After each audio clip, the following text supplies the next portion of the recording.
السلام علیکم ورحمۃ اللہ وبرکاتہ۔ الحمد للہ رب العالمین، صلی اللہ وسلم وبارک علی عبدہ ورسولہ محمد وعلی آلہ وصحبہ اجمعین وعلی من تبعہم بإحسان الی یوم الدین، اما بعد۔ حیاکم اللہ ناظرین اکرام، آپ سب کا خیر مقدم ہے۔ دویہ آف سلفیہ کی جانب سے ہمارے اس نئے کورس میں،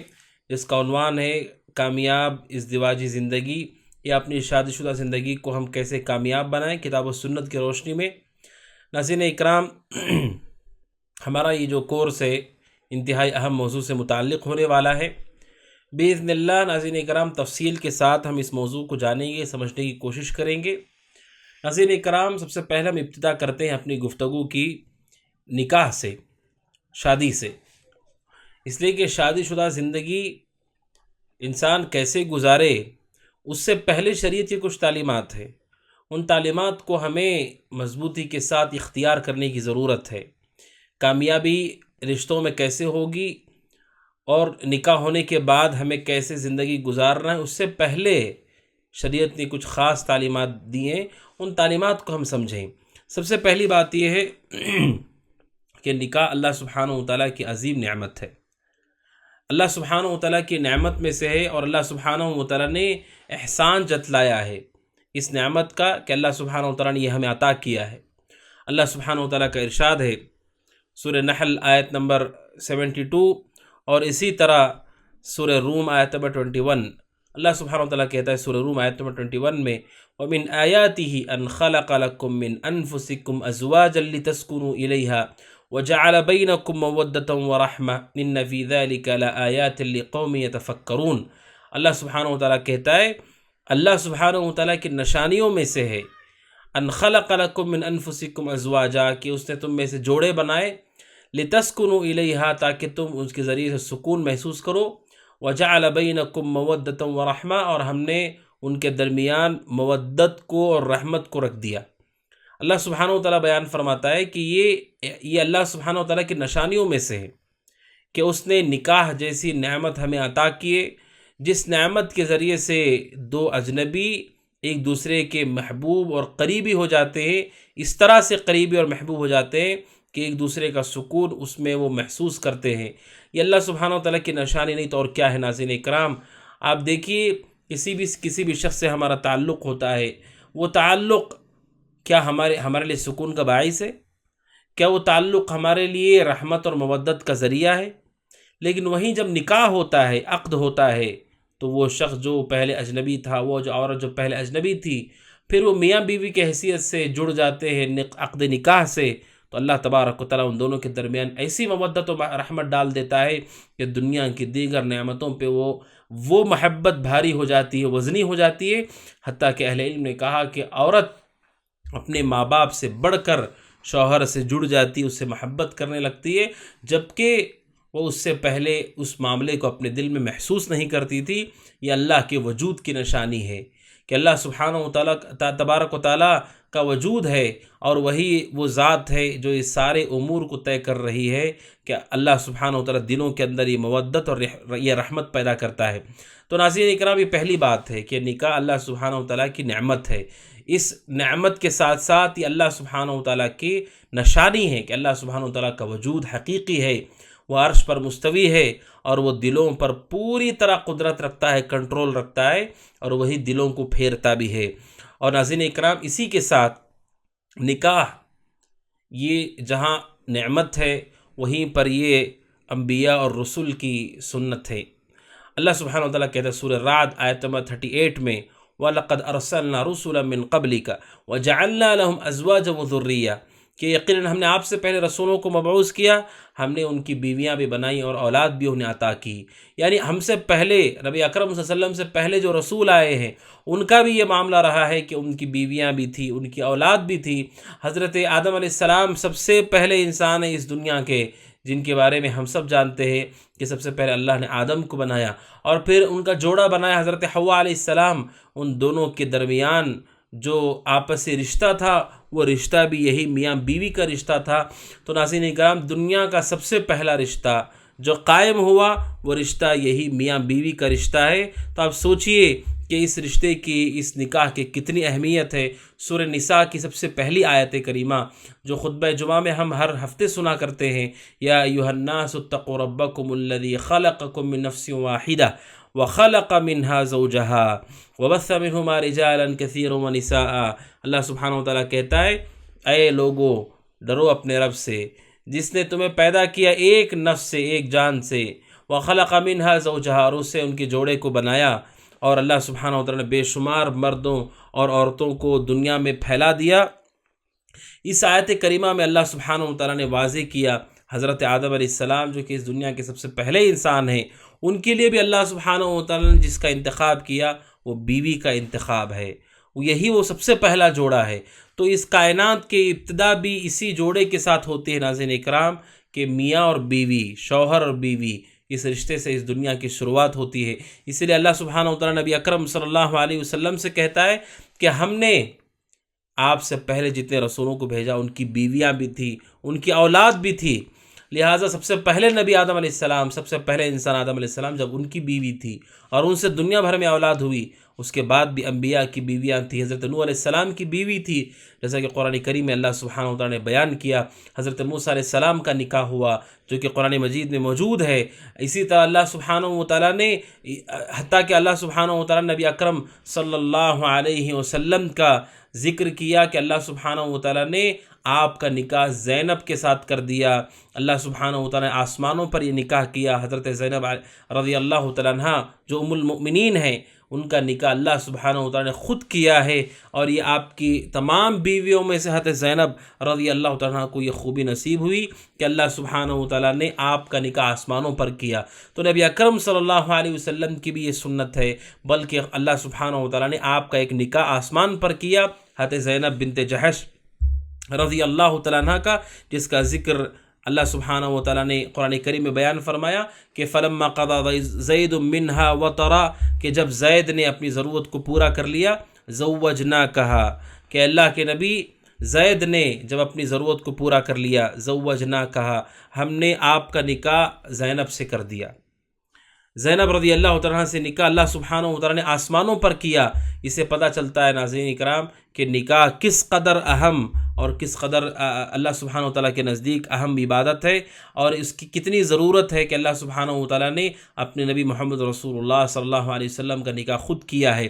اور اللہ سبحانہ وتعالیٰ نبی اکرم صلی اللہ علیہ وسلم نے اپنے بارے میں صراحت کے ساتھ بیان فرمایا، جو کہ مشہور و معروف حدیث ہے، بخاری کی حدیث نمبر 5063، اور صحیح مسلم میں حدیث ہے، حدیث نمبر 1401۔ اللہ کے نبی صلی اللہ علیہ وسلم کی زوجہ ام المؤمنین عائشہ رضی اللہ تعالیٰ عنہ کے پاس چند لوگ آئے، اور انہوں نے آ کر کے نبی اکرم صلی اللہ علیہ وسلم کی عبادتوں کے بارے میں تفصیل پوچھی کہ اللہ کے نبی صلی اللہ علیہ وسلم کیسی عبادت کرتے۔ جب انہیں پتہ چلا کہ نبی اکرم صلی اللہ علیہ وسلم کس قدر عبادت میں محنت کرتے ہیں، تو ان تینوں نے عزم کیا، تینوں نے ارادہ کیا کہ ہم بھی عبادت میں عزم کریں اور جد و اجتہاد کریں۔ تو تینوں نے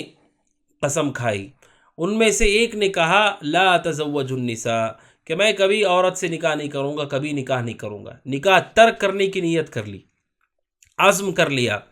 نبی اکرم صلی اللہ علیہ وسلم کو پتہ چلا تو اللہ کے نبی صلی اللہ علیہ وسلم نے اس کو پسند نہیں کیا، اور آپ نے ممبر پر خطبہ دیا، اور خطبے میں اللہ کے نبی نے فرمایا علیہ الصلاۃ والسلام، آپ نے کہا اما واللہ انی اخشاکم للہ واتقاکم لہ، آپ نے کہا خبردار، میں تم میں سب سے زیادہ اللہ کی قسم اللہ سے ڈرتا ہوں، اس کا تقوی رکھتا ہوں، اور میرا معاملہ یہ ہے واتزوج النساء، میں نے نکاح کیے ہیں، میرا نکاح ہوا ہے۔ اللہ کے نبی صلی اللہ علیہ وسلم نے کئی نکاح کیے، اور آپ کے سامنے میں نے بیان کیا کہ اللہ سبحانہ وتعالیٰ نے حضرت زینب کو آپ کے نکاح میں دے دیا۔ اللہ سبحانہ وتعالیٰ نے خود ایک نکاح آپ کا کیا ہے، اور اللہ کے نبی علیہ السلام نے دنیا میں بہت سارے نکاح کیے۔ اللہ کے نبی صلی اللہ علیہ وسلم کی بیویوں کی ایک تعداد ہے جو ہم جانتے ہیں۔ اللہ کے نبی صلی اللہ علیہ وسلم نے کہا واتزوج النساء، کہ میں عورتوں سے نکاح کرتا ہوں، اور آخر میں آپ نے کہا فمن رغب عن سنتی فلیس منی، جو میری سنت سے اعراض کرے وہ مجھ میں سے نہیں ہے۔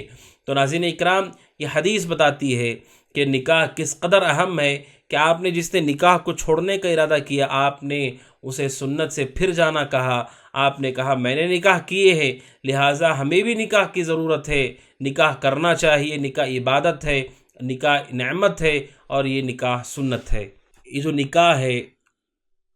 اللہ سبحانہ و تعالیٰ نے اس کی بڑی اہمیت رکھی ہے، بلکہ نبی اکرم صلی اللہ علیہ وسلم نے نیک بیوی کو اس دنیا کی سب سے قیمتی چیز قرار دیا کہ اگر اللہ سبحانہ و تعالیٰ کسی کو نیک بیوی دیتا ہے وہ دنیا کی سب سے قیمتی چیز ہے۔ ایک حدیث ہے جس حدیث میں نبی اکرم صلی اللہ علیہ وسلم نے بیان فرمایا، سنن ترمذی کی حدیث ہے، حدیث نمبر 3094، حضرت ثوبان رضی اللہ تعالیٰ عنہ سے روایت ہے جو نبی اکرم صلی اللہ علیہ وسلم کے غلام ہیں کہ قرآن کریم کی آیت کریمہ نازل ہوئی۔ کون سی آیت کریمہ ہے ناظرین؟ سورہ توبہ آیت نمبر 34۔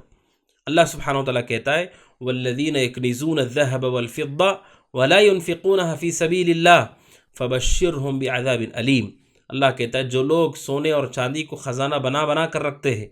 ولا ينفقونها في سبیل اللہ، اور اللہ کے راستے میں اسے خرچ نہیں کرتے، فبشرهم بعذاب علیم، آپ انہیں دردناک عذاب کی خوشخبری دے دیجئے۔ جو لوگ اپنے مال کو جمع کر کے سیر کر کے رکھتے ہیں اور خرچ نہیں کرتے اللہ کے راستے میں، زکوٰۃ واجبی نہیں دیتے، انہیں جہنم کی خوشخبری سنا دیجئے۔ جب یہ آیت کریمہ نازل ہوئی، حضرت ثوبان کہتے ہیں جو نبی اکرم صلی اللہ علیہ وسلم کے غلام ہیں کہ ہم اللہ کے نبی کے ساتھ ایک سفر پہ تھے، تو اللہ کے نبی صلی اللہ علیہ وسلم کے بعض صحابہ نے رسول سے ایک سوال کیا کہ اللہ کے نبی انزل فی الذهب والفضة، قرآن مجید کی آیت نازل ہو چکی ہے سونے چاندی کے بارے میں کہ جو لوگ اسے جمع کر کے رکھتے ہیں اور خرچ نہیں کرتے انہیں دردناک عذاب ہونے والا ہے۔ لو علمنا ای المال خیر فنتخذہ، کہ اللہ کے نبی کاش ہم کو یہ معلوم ہو جائے کہ سب سے بہترین مال کیا چیز ہے تاکہ ہم اسے بنا کر کے رکھیں، اسے جوڑ کر کے رکھیں، اسے سیر کر رکھیں۔ اب سونا چاندی جمع کر کے رکھیں اور خرچ نہ کریں، اس کے لیے دردناک عذاب ہے۔ تو کون سا مال بہتر ہے جسے ہم جمع کر کے رکھیں تاکہ وہ ہمارے لیے مددگار ثابت ہو، وقت ضرورت ہمارے لیے وہ مفید ہو؟ اللہ کے نبی نے جواب میں کہا 3 چیزیں ہیں۔ آپ نے فرمایا کہ 3 چیزیں ہیں جو انسان کے لیے، اللہ کے نبی نے فرمایا علیہ الصلوۃ والسلام جو ان 3 چیزوں کو اختیار کرے دنیا کا سب سے بہترین مال اس کے پاس ہے، اور وہ اس مال کی وجہ سے بہت سارے خیر پہ رہے گا۔ آپ نے کہا لسان ذاکر، وہ زبان جو ذکر کرنے والی ہے، وہ زبان جسے اللہ کا ذکر جاری ہے، اور دوسرا کا وقلب شاکر، اور شکر کرنے والا دل۔ زبان پہ اللہ کا ذکر ہو اور دل اللہ سبحانہ و تعالیٰ کی شکر گزاری کر رہا ہو۔ وزوجۃ مؤمنہ تعینہ علی ایمانہ، آپ نے کہا مؤمن بیوی جو ایمان والی ہے، جو ایمان کے کاموں میں اس کی مدد کرتی ہو، اللہ کے نبی نے کہا یہ سب سے بہترین نعمت ہے، سب سے بہترین مال ہے جسے انسان کو جمع کرنا چاہیے۔ تو یہ حدیث سونے چاندی کے مقابلے میں صحابہ نے آپ سے پوچھا تو آپ نے 3 چیزوں کا ذکر کیا۔ 2 چیزیں تو ہمارے پاس، دل ہمارے پاس ہے، زبان ہمارے پاس ہے، ہم اپنے دل کو شکر کرنے والا بنائیں، زبان کو ذکر کرنے والا بنائیں۔ لیکن تیسری سب سے قیمتی چیز کیا ہے ناظرین؟ وہ یہی نیک بیوی ہے، جو نکاح کے ذریعے سے ممکن ہے کہ انسان اس سب سے قیمتی چیز کو حاصل کر سکتا ہے، نیک بیوی جو اس کے لیے دنیاوی جو آخرت کے کاموں میں مددگار ہو، دنیاوی امور میں بھی اس کے لیے بڑی مددگار وہ ثابت ہوتی ہے۔ لہٰذا ناظرین اکرام، شریعت نے بڑی اہمیت کے ساتھ ابھارا ہے اللہ سبحانہ و تعالی، نبی اکرم صلی اللہ علیہ وسلم بلکہ کہا کہ یہ خوش بختی کی علامت ہے، یہ سعادت کی علامت ہے، جیسا کہ ابن حبان کی روایت ہے حدیث نمبر 4032، نبی اکرم صلی اللہ علیہ وسلم نے اسے خوش بختی کی علامت، آپ نے کہا من سعادت ابن آدم کی سعادت ہے، خوش بختی ہے۔ نیک بختی کی علامت کیا ہے؟ المرأة الصالحہ، نیک عورت، نیک بیوی، والمسکن الصالح، اچھا گھر، والمرکب الصالح، اچھی سواری۔ آپ نے کہا انسان کی سعادت مندی میں سے ہے۔ بلکہ نکاح کے بارے میں نبی اکرم صلی اللہ علیہ وسلم نے یہاں تک فرما دیا، جیسا کہ مستدرک حاکم کی روایت حدیث نمبر 2681، اور اسی طرح معجم طبرانی المعجم الاوسط کی روایت ہے حدیث نمبر 972، نبی اکرم صلی اللہ علیہ وسلم نے فرمایا من رزقہ اللہ امرأة صالحہ، جس کو اللہ نیک بیوی عطا کرے، فقد اعانہ علی شطر دینہ، اللہ نے اس کے آدھے دین کی مدد کر دی ہے۔ فلیتق اللہ فی الشطر الباقی، آپ نے فرمایا آدھے دین کے بارے میں اللہ سے ڈرے۔ نکاح کو آدھا دین کہا گیا کہ جس کو اللہ نیک بیوی دے دے اس کا آدھا دین پورا ہو گیا۔ اب باقی آدھا جو دین ہے اس میں اللہ سبحانہ و تعالیٰ سے ڈرے۔ آپ سوچئے کہ نکاح کتنی عظیم چیز ہے کہ اسے آدھا دین قرار دیا گیا۔ اور شریعت یہ کہتی ہے ناظرین اکرام، یہ جو نکاح ہے اس نکاح کے حوالے سے مومن کو جان لینا چاہیے کہ نکاح اس کی بڑی اہمیت کتاب و سنت میں ہے، بڑی فضیلتیں کتاب و سنت میں ہیں۔ ان فضائل اور ان فضائل اور اہمیت سے جو چیز ہمیں سمجھ میں آتی ہے وہ یہ ہے کہ مومن نکاح سے اعراض نہ کرے، چاہے مومن مرد ہو کہ عورت ہو، نکاح سے منہ نہ موڑے، بلکہ اسے بوجھ تصور کر کے کئی لوگ ہیں جو نکاح سے لوگوں کو روکتے ہیں آگے بڑھ کر کے، جبکہ کتاب و سنت نے نکاح کی ترغیب دی ہے، لوگوں کو ابھارا ہے کہ وہ نکاح کریں، اس میں انسان کے لیے سکون ہے، انسان کے لیے اطمینان ہے۔ اور یہ جو نکاح ہے، نکاح کے بہت سارے فوائد ہیں، نکاح کے بہت سارے فوائد ہیں۔ سب سے پہلا فائدہ تو یہ ہے ناظرین اکرام کہ انسان، اس کی وجہ سے انسان کی عزت، انسان کی آبرو محفوظ ہو جاتی ہے۔ انسان چونکہ فطری طور پر چاہے مرد ہو کہ عورت ہو، اس کے نفس کے اندر خواہشات ہوتی ہیں، اس کے نفس کے اندر یہ حرص ہوتی ہے کہ اس کے جسم کو بھی سکون محسوس ہو، اور یہ جسمانی سکون کے لیے نکاح سے بڑھ کر کوئی اور نعمت نہیں ہے۔ اور اس کے مقابلے میں زنا بہت برا راستہ ہے، بہت خطرناک راستہ ہے جسے شریعت نے حرام کر دیا۔ لہٰذا نکاح کا سب سے پہلا فائدہ، بہت سارے فوائد میں سب سے پہلا فائدہ آپ دنیاوی اعتبار سے دیکھیں، انسان سکون محسوس کرتا ہے، راحت محسوس کرتا ہے، جیسے قرآن مجید کی آیت بھی گزری کہ انسان جسمانی طور پر سکون محسوس کرتا ہے۔ اب اس کے علاوہ انسان جسمانی سکون تلاش کرنے کے لیے زنا کے راستے پر چلے، بے حیائی کے راستے پر چلے، وہ گنہگار بھی ہوگا، پریشان بھی ہوگا، اور بہت سارے مسائل اور الجھن کا شکار بھی ہوگا، اور وہ گھرانوں سے بھی ٹوٹ جائے گا، رشتوں سے بھی ٹوٹ جائے گا، سماج میں بھی مجرم تصور کیا جائے گا۔ اب اس کے مقابلے میں دیکھیے کہ وہی ضرورت انسان کی پوری ہو رہی حلال طریقے سے، اپنے گھر میں وہ اپنی بیوی کے ساتھ ہے اور اب پردے کے ساتھ ہے، اور اپنے گھر کے اندر وہ اپنے امن و امان کے ساتھ ہے، اور وہ اطمینان کے ساتھ وہ اپنے جسم کو بھی سکون پہنچاتا ہے، اطمینان پہنچاتا ہے۔ جو اللہ سبحانہ و تعالیٰ نے ہمارے دلوں کے اندر فطری طور پر جو چیزیں رکھی ہیں، ان چیزوں کے لیے ناظرین اکرام نکاح بہت بڑا حل ہے۔ ناظرین اکرام، نوجوانی کا جو وقت ہے، یہ وقت ایسا وقت ہے ناظرین اکرام جب انسان کی شہوت، انسان کی خواہشات بہت زیادہ بڑھی ہوئی ہوتی ہیں۔ اگر انسان وقت رہتے ہوئے نکاح کے ذریعے سے اپنے آپ کو پاک دامن نہیں بنائے گا تو پھر وہ غلط راہوں پر چل پڑے گا، اور ان غلط راہوں سے بہت نقصان ہوتا ہے ناظرین اکرام، بہت ساری پریشانیاں، مفاسد لازم آتے ہیں۔ بلکہ قرآن کریم، احادیث نبویہ سے جو چیز ثابت ہوتی ہے وہ یہ ہے کہ اسلام کی سب سے سخت سزا جو رکھی گئی ہے وہ اس زنا پر، جو نکاح کے بعد زنا کرے ان کی رکھی گئی ہے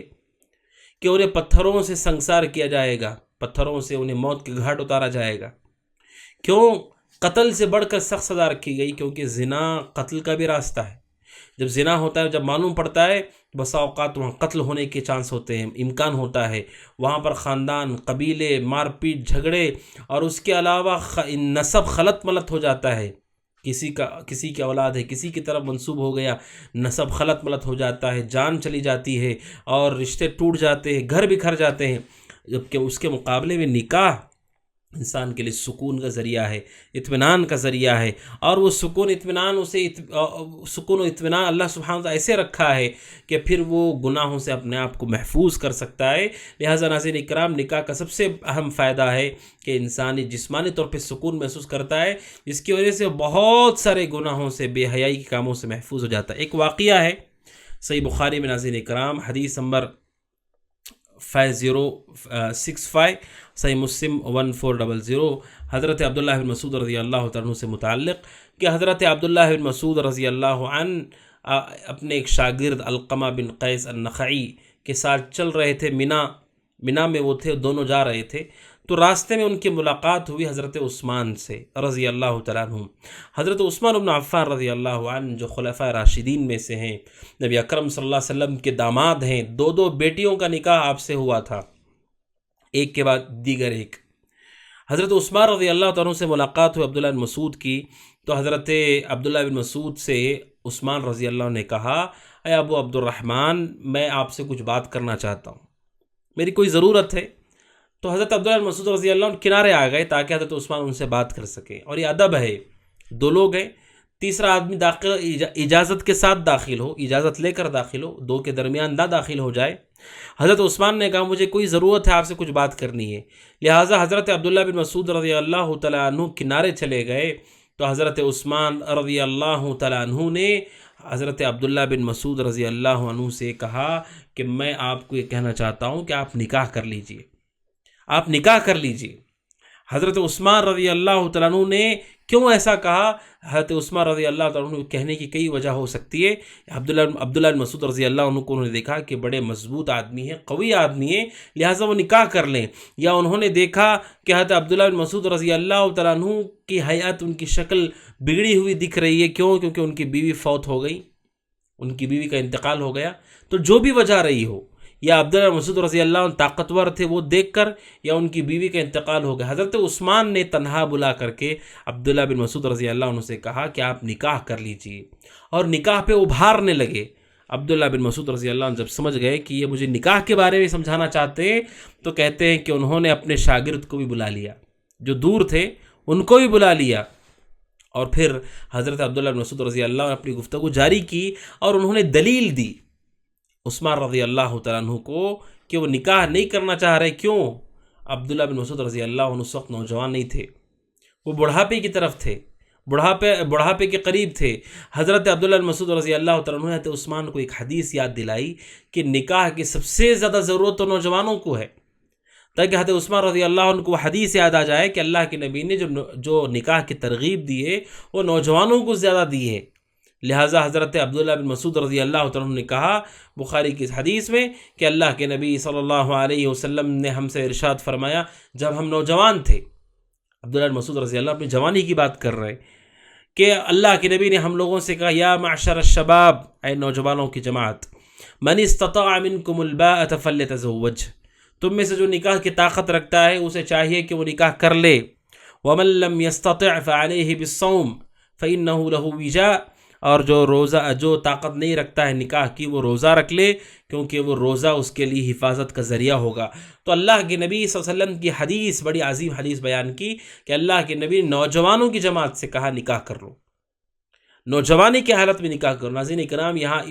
رک کر کے اس غلطی کی طرف ہم توجہ کریں کہ نکاح کرنے میں بغیر کسی مجبوری کی جو تاخیر ہوتی ہے، یہ تاخیر شریعت کے نزدیک پسندیدہ نہیں ہے، کہ انسان تاخیر کر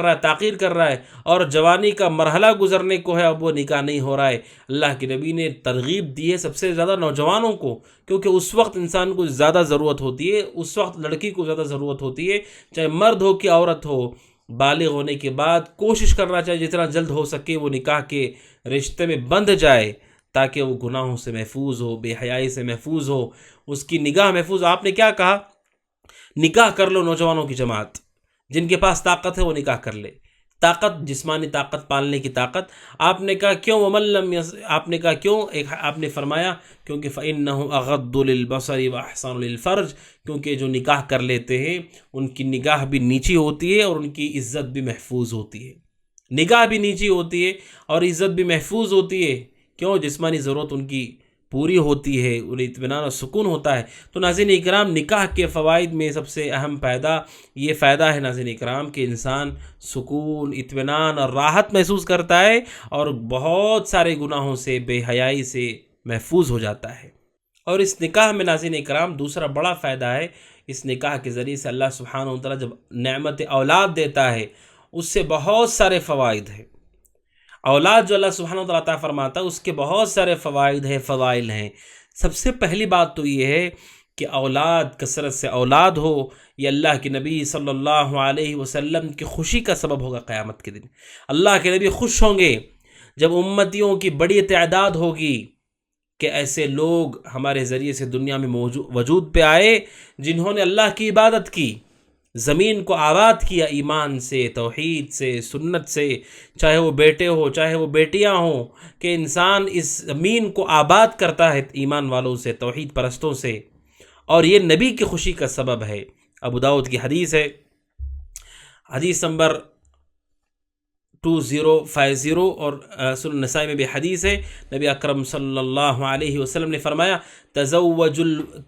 الودود الولود، آپ نے کہا محبت کرنے والی اور زیادہ اولاد جنم دینے والی سے نکاح کرو۔ کیوں؟ آپ نے کہا فإنی مکاثر الانبیاء بکم یوم القیامہ، کیونکہ آپ نے فرمایا کہ کل قیامت کے دن میں انبیاء کے سامنے اپنی امت کی کثرت کو پیش کروں گا، اللہ کے لیے فخر کریں گے کہ میری امت کی اتنی بڑی تعداد ہے، آپ کی خوشی کا سبب ہے۔ آپ سوچئے کہ ہمارے ذریعے سے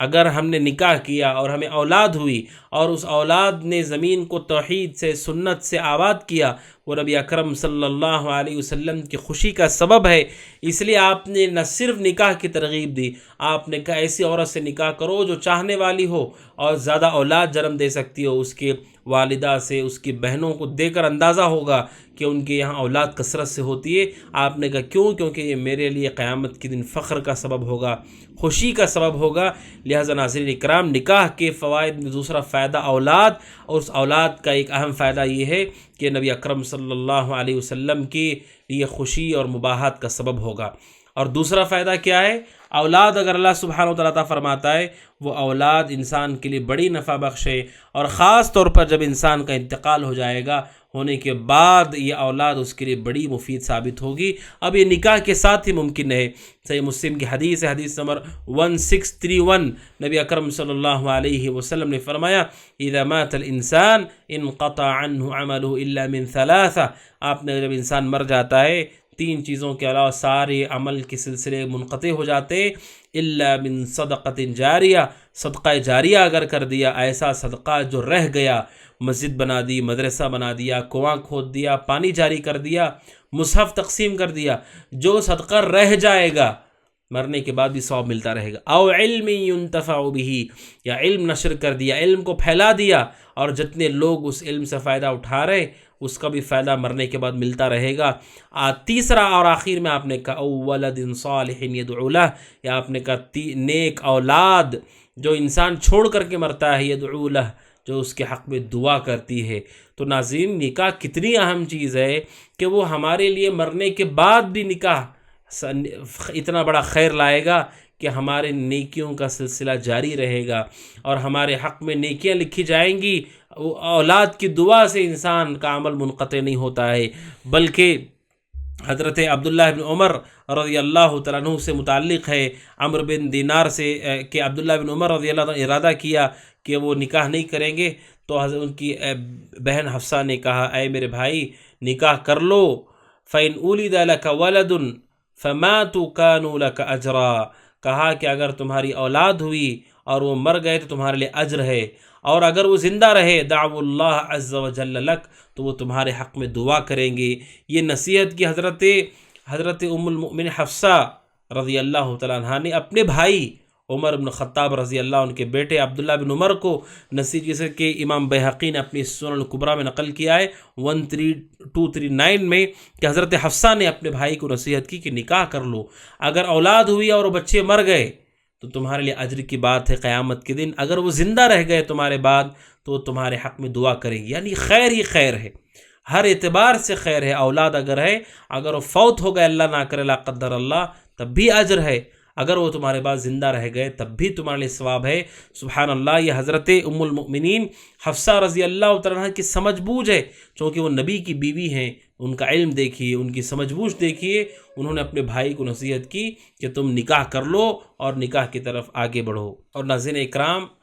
نکاح کا ایک اہم فائدہ اولاد کے ذریعے سے جو انسان کو ہوتا ہے وہ یہ کہ اگر ان کی صحیح تربیت کرے، وہ تربیت اس کے لیے نجات کا سبب ہے اور بڑی خوش مندی اور سعادت مندی کا سبب ہے، جیسا کہ صحیح مسلم کی حدیث ہے، حدیث نمبر 2631، اللہ کے نبی علیہ الصلاۃ والسلام نے بیان فرمایا، آپ نے کہا من عال جاریتین حتی تبلغا، آپ نے کہا کہ جس نے 2 بیٹیوں کی پرورش کی اچھی طرح یہاں تک کہ وہ بالغ ہو جائے، جاء یوم القیامہ، جب وہ قیامت کے دن آئے گا تو میں اور وہ شخص جس نے 2 بچیوں کی پرورش کی صحیح معنوں میں بالغ ہونے تک، آپ نے کہا میں اور وہ ایسے قریب رہیں گے، وضم اصابعہ، اور آپ نے اپنی انگلیوں کو جوڑ کر کے بتایا کہ یہ جو تربیت ہے اور اس کے پیچھے تھکان ہے، آپ نے کہا کہ یہ میری قربت کا سبب ہوگا، میرے قریب ہونے کا سبب ہوگا، اور اگر انتقال کر جائیں، نبی اکرم صلی اللہ علیہ وسلم نے فرمایا، جیسا کہ صحیح بخاری کی حدیث ہے، حدیث نمبر جیسا کہ صحیح بخاری کی حدیث ہے اور صحیح مسلم میں بھی حدیث ہے، صحیح مسلم حدیث نمبر 2632، نبی اکرم صلی اللہ علیہ وسلم نے فرمایا، من مات له ثلاثة من الولد لم يبلغ الحنث كان له حجابا من النار او دخل الجنہ. آپ نے کہا جس کے 3 بچے مر جائیں بالغ ہونے سے پہلے آپ نے کہا وہ اس کے لیے نار جہنم سے حجاب اور آڑ بن جائیں گے. اور ایک دوسری روایت ہے بخاری کی حدیث نمبر 1249 اور صحیح مسلم 2633، نبی اکرم صلی اللہ علیہ وسلم نے اللہ کے نبی صلی اللہ علیہ وسلم سے متعلق حضرت ابو سعید خدری رضی اللہ عنہ کہتے کہ اللہ کے نبی صلی اللہ علیہ وسلم سے عورتوں نے گزارش کی کہ اللہ کے نبی ہمارے لیے ایک دن خاص کیجیے نصیحت کے لیے، دین سکھانے کے لیے، اور تو اللہ کے نبی نے ان کے لیے خاص دن طے کیا، اور آپ نے ارشاد فرمایا ایما امرأۃ مات لها ثلاثة من الولد. آپ نے کہا جس عورت کے 3 بچے فوت ہو جائیں، یہ 3 بچے انتقال کر جائیں زندگی میں، کانوا حجابا من النار، تو وہ بچے اس کے لیے حجاب، پردہ بن جائیں گے جہنم سے. تو ایک عورت نے کہا اللہ کے نبی اگر 2 بچے مر گئے، آپ نے کہا 2 بچے بھی اگر مر گئے وہ بھی اس کے لیے جہنم سے آڑ بن جائیں گے، رکاوٹ بن جائیں گے. یعنی ناظرین اکرام، حضرت حفصہ رضی اللہ عنہ کے بقول اولاد اگر ہوتی انسان کی فوت ہو جائے یا باحیات رہے زندگی میں پیدائش کے بعد، یا ماں باپ بوڑھے ہو گئے، جوان بچے مر گئے ساتھ میں نگاہ کے سامنے، ہر صورت اگر فوت ہو گئے تب بھی اجر ہے، اگر زندہ رہ گئے تب بھی ہمارے لیے، مرنے والے کے لیے اجر و ثواب کی یہ چیز ہے. بلکہ نبی اکرم صلی اللہ علیہ وسلم نے یہاں تک بیان فرمایا، جیسا کہ سنن ترمذی کی حدیث ہے، حدیث 1021، ابو موسیٰ اشعری رضی اللہ عنہ کہتے ہیں کہ جب کسی انسان کے اولاد کا انتقال ہو جاتا ہے تو اللہ سبحانہ و تعالیٰ فرشتوں سے کہتا ہے، جو فرشتے روح قبض کرتے ہیں، قبضتم ولد عبدی، تم نے میرے بندے کی اولاد کی روح قبض کر لی. تو وہ کہتے اے اللہ ہاں ہم نے اس کی روح کو قبض کر لیا، اس کے وقت پورا ہو گیا. اللہ سبحانہ و تعالیٰ پھر کہتے ہیں قبضتم ثمرۃ فؤادہ، تم نے اس کے دل کے ٹکڑے کو قبض کر لیا، اس کی روح قبض کر لی. تو کہتے ہیں ہاں اے اللہ ہم نے اس کی روح قبض کر لی. تو اللہ سبحانہ و تعالیٰ ان سے کہتا ہے ماذا قال عبدی، جب تم نے میرے بندے کی اولاد کی روح قبض کی تو اس نے کیا کہا، جب اس کے سامنے واقعہ پیش آیا تو اس نے کیا کہا. تو وہ اللہ سبحانہ و تعالیٰ سے کہتے حمیدک واسترجع، اے اللہ اس نے تیری حمد بیان کی، کہ جو بھی تیرا فیصلہ تیری حمد بیان کی، واسترجع، اور اس نے انا للہ و انا الیہ راجعون پڑھا، تیری تعریف کی، کوئی شکوہ نہیں کیا، انا للہ و انا الیہ راجعون پڑھا. یہ 2 چیزیں کی، اللہ سبحانہ و تعالیٰ خوش ہو جاتا ہے اور کہتا ہے ابنوا لعبدی بیتا فی الجنہ، میرے بندے کے لیے جنت میں گھر بنا دو، اور اس گھر کا نام رکھو بیت الحمد، تعریف کا گھر. سبحان اللہ، اگر اولاد فوت ہو جاتی ہے انسان صبر کرتا ہے اس کے اوپر، اور انا للہ و انا الیہ راجعون کہتا ہے، الحمدللہ کہتا ہے، تو اللہ سبحانہ و تعالیٰ کہتے ہیں گھر بنا دو جنت میں، اور اس گھر کا نام رکھو بیت الحمد، تعریف کا گھر. تو ناظرین اکرام، یہ احادیث بتانے کا مقصود کیا ہے کہ نکاح سے کوئی آدمی بے رغبت نہ ہو، نکاح میں جلدی کرے. ہم نہیں جانتے کہ ہماری عمر کی انتہا کہاں ہے، اگر ہم نے تاخیر کی ہو سکتا ہے یہ خیر ہم سے چھوٹ جائے، لہٰذا ہم جلدی کریں نکاح کرنے میں تاکہ یہ انعامات، یہ فضائل ہمیں اپنی زندگیوں میں حاصل ہوں. تو لہٰذا ناظرین اکرام، یہ نکاح کے فوائد میں سے دوسرا اہم فائدہ ہے کہ اس سے اولاد ہوتی ہے، اور اولاد سے بہت سارے فوائد ہیں. اور تیسرا اہم فائدہ ہے وہ یہ ناظرین اکرام کہ اس کے ذریعے سے ہمارے آپسی رشتے مضبوط ہوتے ہیں، ہمارے تعلقات مضبوط ہوتے ہیں، سماج اور معاشرہ مضبوط ہوتا ہے. آپ جانتے ہیں کہ انسان اپنے گھر میں ہوتا ہے، چاہے لڑکا ہو چاہے لڑکی ہو، اس کا گھر، اس کا خاندان ہے، ددیال ہے، ننیال ہے، 2 رشتے اس کے رشتے ہیں، ایک دادی کا گھرانہ، ایک نانی کا گھرانہ. لیکن جب وہ نکاح کر لیتا ہے یا کر لیتی ہے، پھر اس کے ساتھ ایک نیا خاندان جڑ جاتا ہے، نیا گھرانہ جڑ جاتا ہے، اس کا سسرال جڑ جاتا ہے. تو اس طرح 2 خاندان سے 3 خاندان ہو جاتے ہیں، اور اس طرح سے سماج اور معاشرہ آپس میں مضبوط ہوتا ہے. ایک دوسرے کا احترام، ایک دوسرے کی رعایت، ایک دوسرے کی مدد، ایک دوسرے کے ساتھ احسان، ایک دوسرے کی غمخواری، ایک دوسرے کی خوشیوں میں شریک ہونا، اس طرح سے خاندانوں سے خاندان جڑ کر کے سماج اور معاشرہ بہت بہتر ہو جاتے ہیں۔ اسے ناظرین کرام آپ جانتے ہیں کہ جن ممالک نے نکاح کے اس تصور کو غلط کہا اور اسے جاہلیت کہا اور نہ جانے کیا کیا کچھ کہا، اور سوشل میڈیا پر آج بھی لوگوں کو سکھایا جاتا ہے کہ آپ اگر سنگل مدر بن کر رہیں، اگر آپ بغیر شادی کے رہیں تو آپ کو سکون رہے گا، آپ کو اطمینان رہے گا، ان ملکوں کا جائزہ لیں جن ملکوں میں اس چیز کو ختم کیا گیا، نکاح کو ختم کیا گیا، خاندانی رشتوں کو ختم کیا گیا۔ آپ دیکھیں گے ناظرین اکرام، جانوروں سے بری حالات ہیں، جانوروں سے برے حالات ہیں کہ ایک انسان ایسی حالت میں ہوتا ہے کہ وہ مرنے والا ہے لیکن کوئی رشتہ دار وہاں اس کا موجود نہیں ہے، حالانکہ اس کے رشتے ہیں، چونکہ اس تصور نے کہ ہمیں اکیلے جینا ہے، اکیلے رہنا ہے، اس رشتے نے اسے تنہا کر دیا۔ اس دنیا کی مصیبت میں اس کے ساتھ کھڑے ہونے والا کوئی نہیں، اس کی خوشی میں خوش ہونے والا کوئی نہیں، جبکہ نکاح ایسی چیز ہے، آپ کے پہلے سے جو خاندان ہے اس کے ساتھ ایک اور خاندان جڑ جاتا ہے، ایک اور گھر جڑ جاتا ہے، تو یہ آپ کی خوشی میں اضافے کا سبب ہے، آپ کے راحت میں اضافے کا سبب ہے، اور اجنبی لوگوں سے آپ کا تعارف ہوتا ہے، آپ کی پہچان ہوتی ہے۔ جو اب تک آپ کے لیے اجنبی تھے، پورا گھرانہ، پورا خاندان آپ کے لیے ایک پہچان والا بن جاتا ہے، جس کے ذریعے سے ہم بہت سارے نیکی کے کام کر لیتے ہیں، بہت سارا خیر کا کام ہمیں انہیں نفع پہنچاتے ہیں اور وہ ہم کو نفع پہنچاتے ہیں۔ تو ناظرین اکرام، شریعت نے جو نکاح رکھا ہے، نکاح کے فوائد میں تیسرا اہم فائدہ ہے وہ یہ کہ اس سے خاندان، رشتے، تعلقات مضبوط ہوتے ہیں، بہتر ہوتے ہیں اور نیک کاموں میں ہم ایک دوسرے کی مدد کرتے ہیں۔ اسی طرح ناظرین اکرام، نکاح کے فوائد میں سے ایک اہم فائدہ ہے جس سے ہم غافل ہیں، وہ فائدہ یہ ہے کہ نکاح انسان کی مالداری کا سبب ہے، نکاح انسان کے لیے رزق میں کشادگی کا سبب ہے۔ نکاح سے اللہ سبحانہ وتعالی رزق و برکت دیتے ہیں۔ سورہ نور آیت نمبر 32 میں اللہ سبحانہ وتعالی کہتا ہے وَأَنْكِحُوا الْأَيَامَ مِنْكُمْ وَالصَّالِحِينَ مِنْ عِبَادِكُمْ وَإِمَائِكُمْ إِنْ يَكُونُوا فُقَرَاءَ يُغْنِهِمُ اللَّهُ مِنْ فَضْلِهِ وَاللَّهُ وَاسِعٌ عَلِيمٌ۔ اللہ کہتا ہے جو تم میں غیر شادی شدہ ہیں، جو نیک ہیں، مرد چاہے غلام ہوں، ان کا نکاح کرا دو۔ اللہ حکم دیتے ہیں نکاح کرا دو۔ إِنْ يَكُونُوا فُقَرَاءَ، اگر ان کے پاس مال نہیں، فقیر ہیں، یغنیہم اللہ من فضلہ، اللہ سبحانہ وتعالی انہیں اپنے فضل سے بے نیاز کر دے گا، اللہ سبحانہ وتعالی۔ اور حضرت ابوبکر صدیق رضی اللہ تعالیٰ عنہ سے متعلق یہ قول ہے کہ اللہ سبحانہ وتعالی یہ کہتا ہے کہ تم نکاح کرا دو، جو غیر شادی شدہ مرد تمہارے یہاں ہیں ان نیک نوجوانوں کا نکاح کرا دو، اگر غریب ہیں اللہ انہیں بے نیاز کرے گا۔ ابوبکر صدیق رضی اللہ تعالیٰ عنہ کہتے ہیں اطیعوا اللہ فیما امرکم بہ من النکاح، کہ تم اللہ سبحانہ وتعالیٰ کی اطاعت کرو جس کا اس نے تمہیں حکم دیا ہے کہ نکاح کرو۔ اگر تم نے اطاعت کی تو اللہ نے جو وعدہ کیا اللہ وہ وعدہ پورا کرے گا۔ وعدہ کیا کیا ہے؟ اگر فقیر ہو تو اللہ بے نیاز کر دے گا۔ اسی طرح حضرت عمر بن خطاب رضی اللہ تعالیٰ عنہ سے متعلق ہے، عبداللہ جیسا کہ امام جصاص رحمہ اللہ نے نقل کیا ہے، عمر بن خطاب رضی اللہ تعالیٰ عنہ کہتے التمسوا الغنى فی النکاح، کہ نکاح میں مالداری کو تلاش کرو۔ انسان نکاح سے پہلے اس کے پاس مال کی قلت ہے، گھر میں تنگی ہے، تنگ دستی، پریشانی ہے، اب نکاح ہوتا ہے سبحان اللہ، گھر میں برکت ہوتی ہے، خوشحالی ہوتی ہے، بہتر رزق کھانے لگتا ہے، اور پھر اس کے رزق میں اس طرح سے برکت ہوتی ہے کہ وہ سکون اور راحت کے ساتھ، پھر جب اولاد ہوتی ہے وہ اولاد کے ساتھ اور کشادگی وہ زندگی میں دیکھتا ہے۔ آپ سوچئے یہ اللہ سبحانہ وتعالیٰ کی قدرت نہیں تو اور کیا ہے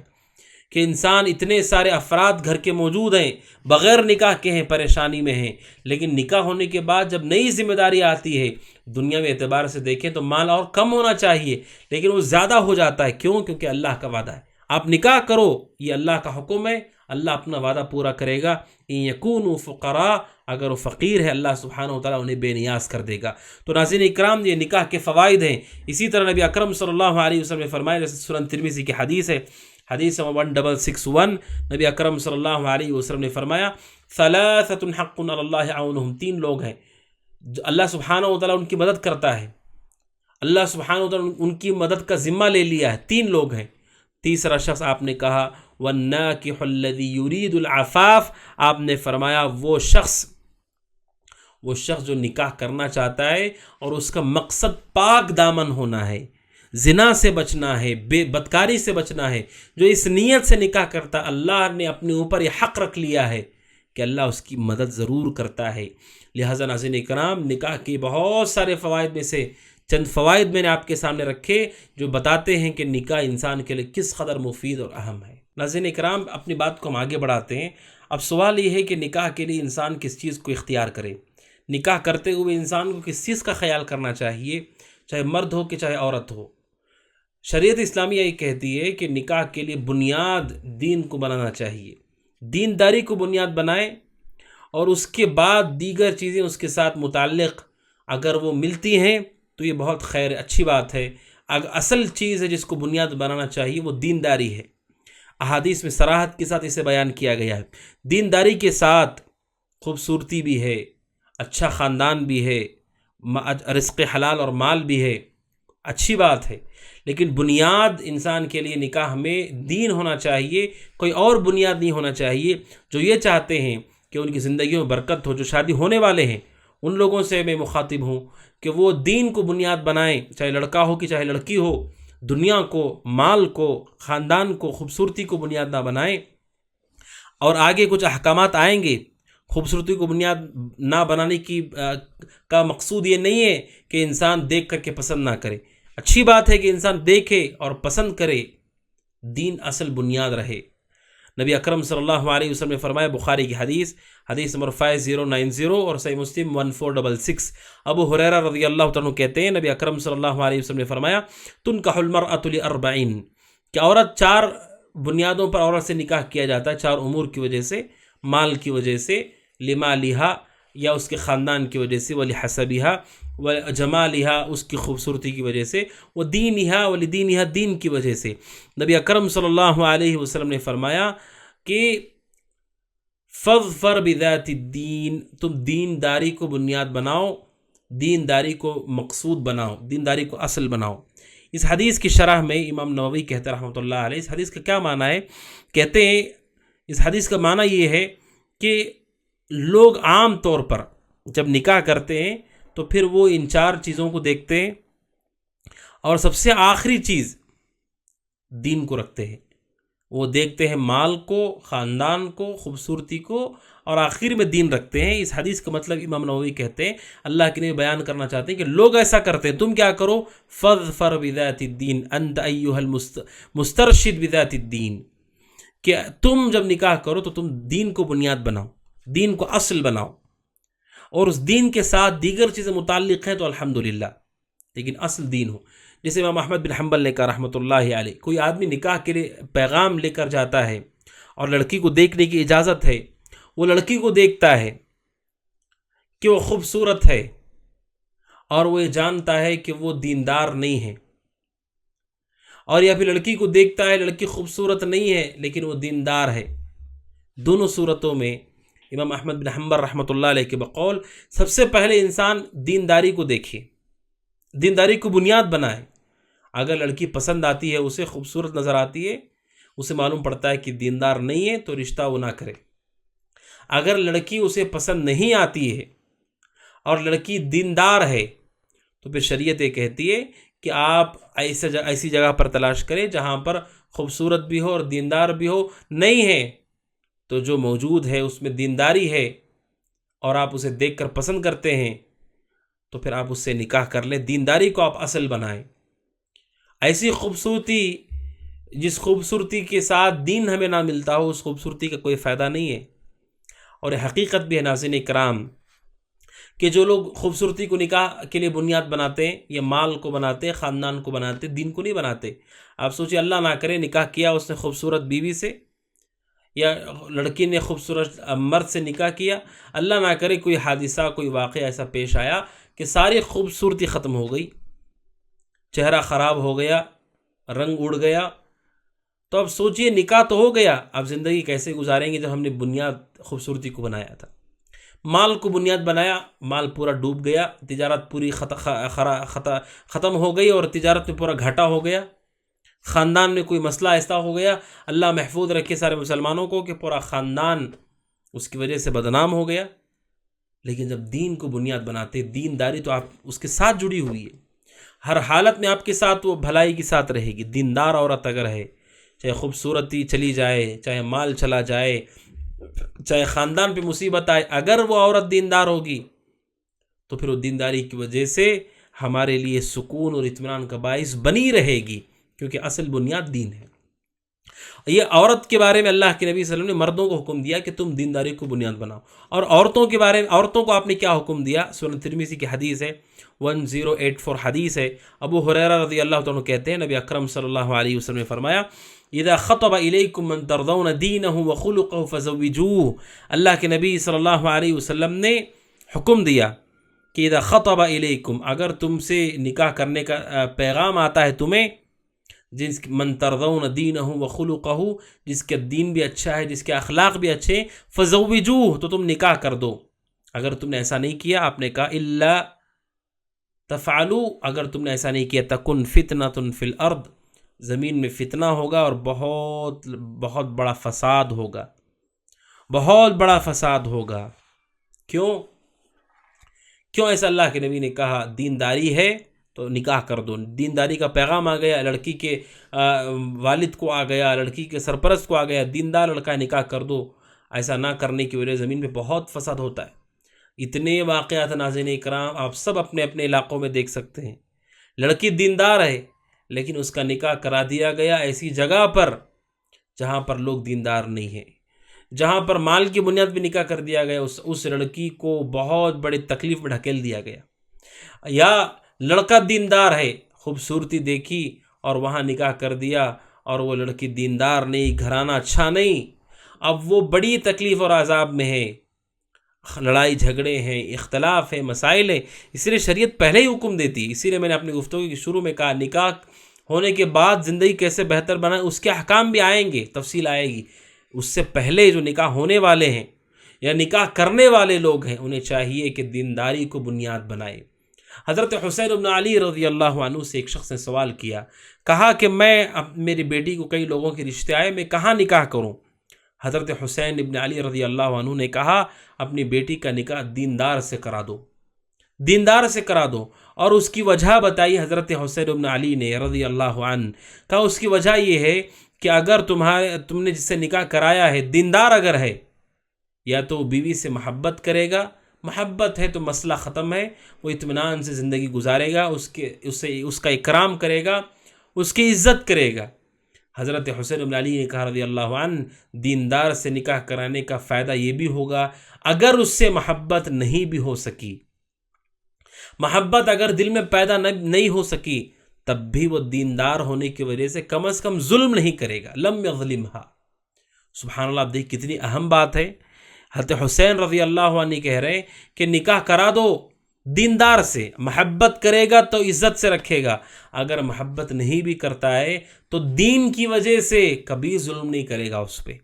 تو سکون کے ساتھ زندگی گزرے گی۔ محبت نہیں بھی ہے تب بھی وہ دیندار ہے، چونکہ اللہ سے ڈرتا ہے تو ظلم نہیں کرے گا، پریشان اور تکلیف میں مبتلا نہیں کرے گا۔ تو ناظرین اکرام، اللہ کے نبی علیہ السلام نے لڑکا ہو یا لڑکی ہو، ان دونوں کو نکاح کے لیے بنیاد جس کو رکھا ہے وہ دین ہے،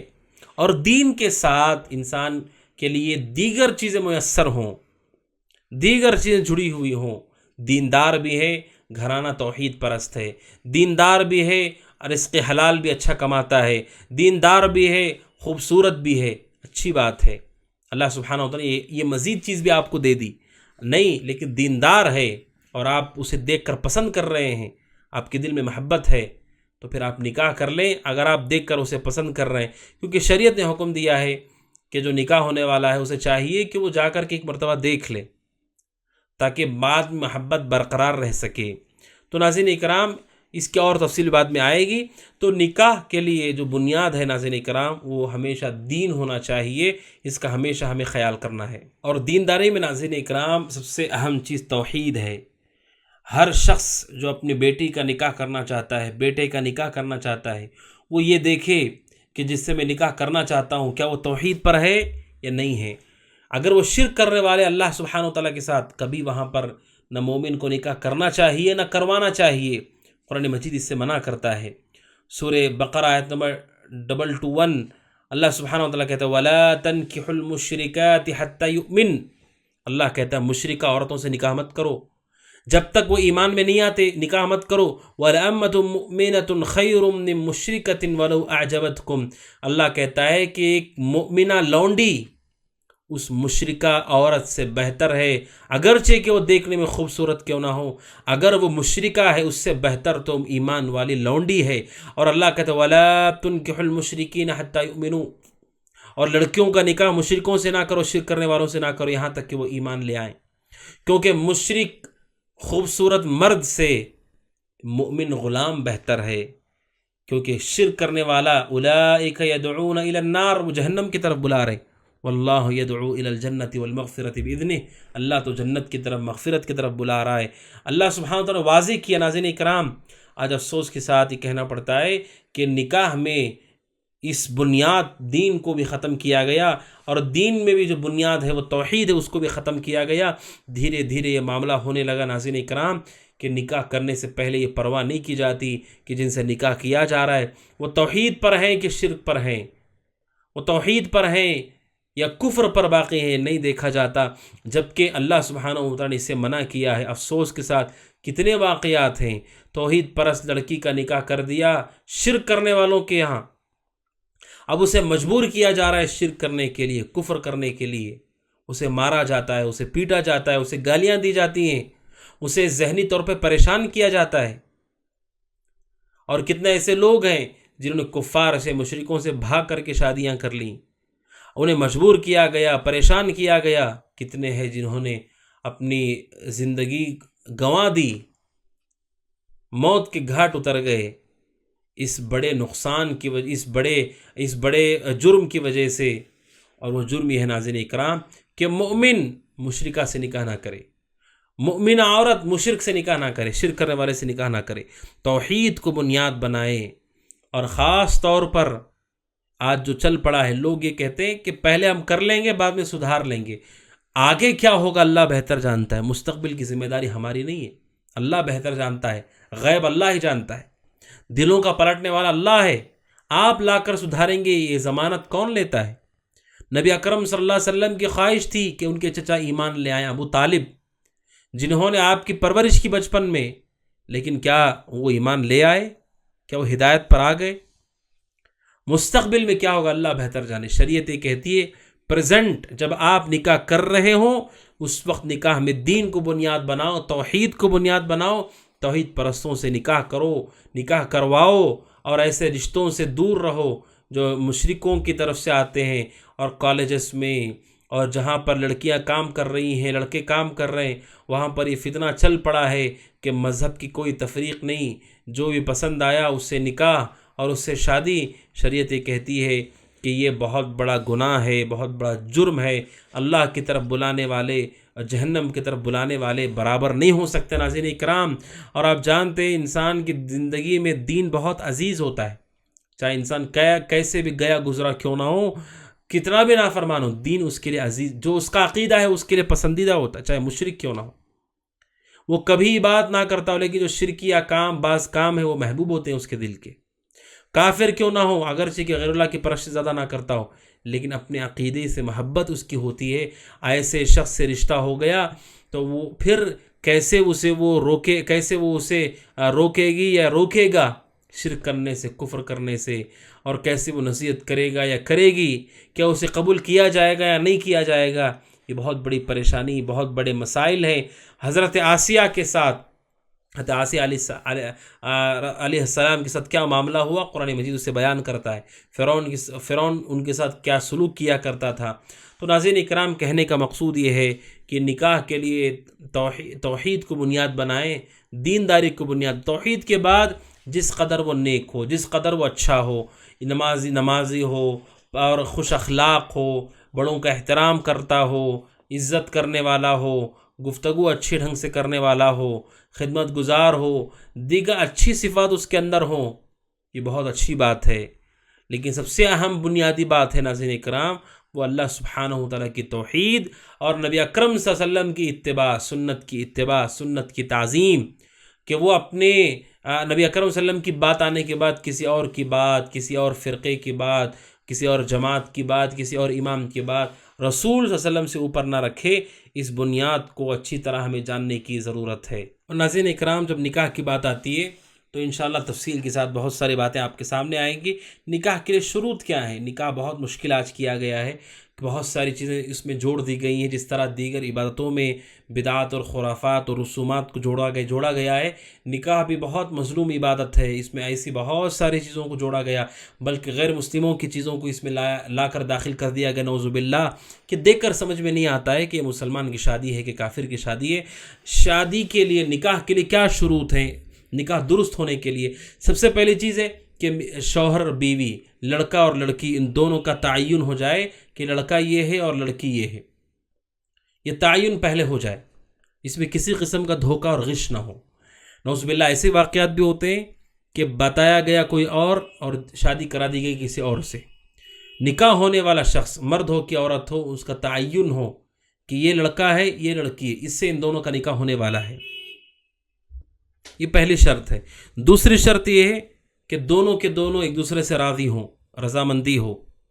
دونوں کی رضامندی ہو، لڑکا بھی راضی ہو اور لڑکی بھی راضی ہو، جبر نہیں کیا جا رہا ہو، اسے مجبور نہ کیا جا رہا ہو، نہ لڑکے کو نہ لڑکی کو۔ اور تیسرا یہ ہے کہ لڑکی کے ولی کی رضامندی ہو، اور اس لیے کہ نبی اکرم صلی اللہ علیہ وسلم نے بغیر ولی کے نکاح کو باطل قرار دیا۔ سنن ترمذی کی مشہور حدیث ہے 1021، نبی اکرم صلی اللہ علیہ وسلم نے فرمایا ایما امرأۃ نکحت بغیر اذن ولیہا فنکاحها باطل فنکاحها باطل فنکاحها باطل۔ اللہ کے نبی نے فرمایا علیہ السلام، کوئی بھی عورت اپنے ولی کی اجازت کے بغیر اگر نکاح کرتی ہے، اس کا نکاح باطل ہے، اس کا نکاح باطل ہے، اس کا نکاح باطل ہے۔ 3 مرتبہ نبی اکرم صلی اللہ علیہ وسلم نے اس کے نکاح کو باطل کہا۔ لہٰذا اس ولی کی رضامندی ضروری ہے، ولی کی رضامندی، ولی کی اجازت کے بغیر یہ نکاح نہیں ہو سکتے۔ لڑکی ہے، لڑکی کے والد ہوں، والد اگر نہیں ہے چچا ہوں، چچا اگر نہیں ہے تو پھر بھائی ہو، لڑکی کا ولی ہونا ضروری ہے، اور اس کی رضامندی کے بغیر خود عورت اپنا نکاح نہیں کر سکتی ہے۔ نبی اکرم صلی اللہ علیہ وسلم نے اس بات کو واضح کر دیا۔ اور اسی طرح چوتھی شرط ہے وہ یہ ہے کہ نکاح پر گواہ ہوں، کم از کم 2 گواہ ہوں،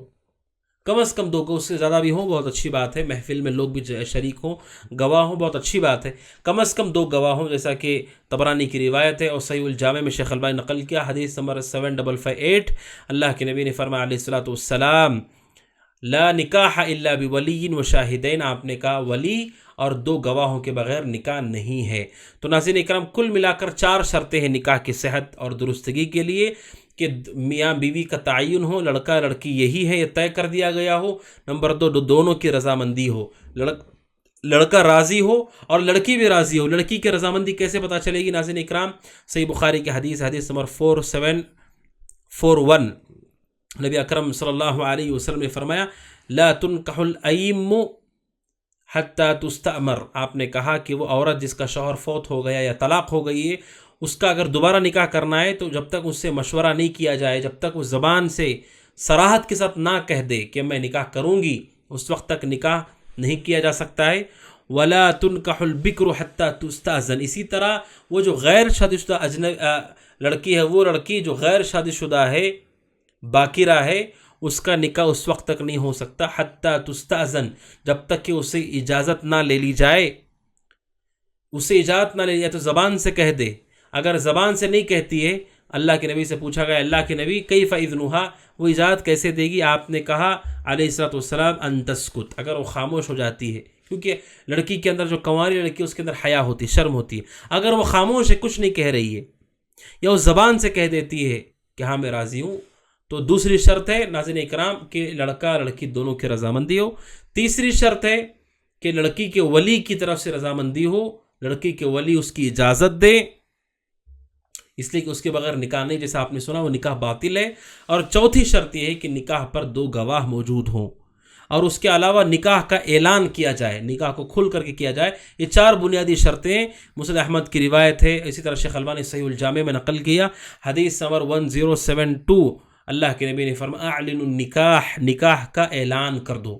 نکاح کا اعلان کر دو۔ لہذا ناظرین اکرام، یہ 4 شرطیں اگر پائی جاتی ہیں تو وہ نکاح صحیح ہوگا، وہ نکاح درست ہوگا۔ اور نکاح جب عقد نکاح ہوتا ہے،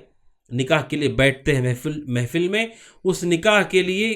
کن چیزوں کی ضرورت ہے؟ 3 چیزوں کی ضرورت ہے۔ نمبر 1 کہ دونوں میاں بیوی کا رشتہ ہونا ممکن ہو، یعنی ایسی کوئی رکاوٹ نہ ہو۔ اللہ نہ کرے ایسا رشتہ ہو رہا ہے، نکاح کے محفل میں لوگ جمع ہو گئے، لیکن معلوم پڑا کہ لڑکا اور لڑکی آپس میں رضائی بھائی بہن ہیں۔ اسے شریعت کہتی ہے کوئی ایسی رکاوٹ نہ ہو کہ مسلمان لڑکا ہے کافر لڑکی ہے، ایسا نہ ہو، بلکہ دونوں کے دونوں اس کے اندر کوئی ایسا عیب نہ ہو جس کی وجہ سے نکاح نہیں ہو سکتا ہے۔ یہ پہلی چیز ہے ارکان میں سے۔ عقد نکاح کے ارکان 3 ہیں، یعنی نکاح کی جو محفل بیٹھتی ہے اس میں نکاح کیسے ہوگا؟ کوئی رکاوٹ نہ ہو لڑکا لڑکی کے درمیان جس کی وجہ سے نکاح نہ ہو سکتا ہو، جیسے ایک کافر ہے ایک مسلمان ہے، یا دونوں آپس میں رشتے کے اعتبار سے رضائی بھائی نکل گئے، اس طرح کی کوئی چیز نہ ہو۔ اور دوسرا ایجاب اور قبول ہو۔ ایجاب کا مطلب یہ ہے کہ لڑکے سے پوچھا جائے کہ آپ نے قبول کیا، اور تیسری چیز یہ ہے کہ لڑکا قبول کر لے کہ ہاں میں نے قبول کر لیا۔ 3 چیزیں ناظرین اکرام جو عقد نکاح کے ارکان میں سے ہیں، کہ نکاح کی جو محفل ہے جس میں ایک عورت ایک مرد کے لیے بیوی بن جاتی ہے اور وہ شوہر بن جاتا ہے، 3 چیزوں سے وہ ہو جاتا ہے۔ ایک یہ ہے کہ لڑکا لڑکی میں کوئی رکاوٹ نہ ہو، ایک کافر ایک مسلمان نہ ہو، ان کا رشتہ ہو سکتا ہو۔ لڑکا ہے اور اس کی پھوپھی سے نکاح نہیں ہو سکتا ہے، بہن سے نکاح نہیں ہو سکتا ہے، تو کوئی رکاوٹ والی چیز نہ ہو۔ نمبر 2 ایجاب، اس سے پوچھا جائے۔ نمبر 3 وہ قبول کر لے۔ 3 چیزیں ہیں تو نکاح اس وقت محفل میں ہو جاتا ہے۔ اور اس کے علاوہ جو نکاح کی شروط ہے 5 شرطیں میں نے آپ کے سامنے رکھی۔ ناظرین اکرام آج کی اس ملاقات میں نکاح کی اہمیت، نکاح کی کچھ فوائد، نکاح کی کچھ فضیلتیں میں نے آپ کے سامنے رکھی، اور نکاح سے متعلق چند احکامات کو ہم نے سیکھنے کی کوشش کی۔ ناظرین اکرام اگلے درس میں اور مزید تفصیل آئے گی کہ نکاح کرنے والا شخص جو لڑکا ہے اس کی اوپر بیوی کے کیا حق ہیں اور بیوی پر لڑکے کیا حق ہیں، ان کی تفصیل کتاب و سنت کی روشنی میں آئے گی۔ اللہ سبحانہ وتعالیٰ سے دعا ہے کہ اللہ سبحانہ وتعالیٰ ہم سب کو جو چیزیں ہم نے کہی سنی ہیں اس پر عمل کرنے کی توفیق عطا فرمائے۔ آمین۔ ھذا وصلی اللہ وسلم علی نبینا محمد وعلی آلہ وصحبہ اجمعین۔ السلام علیکم ورحمۃ اللہ وبرکاتہ۔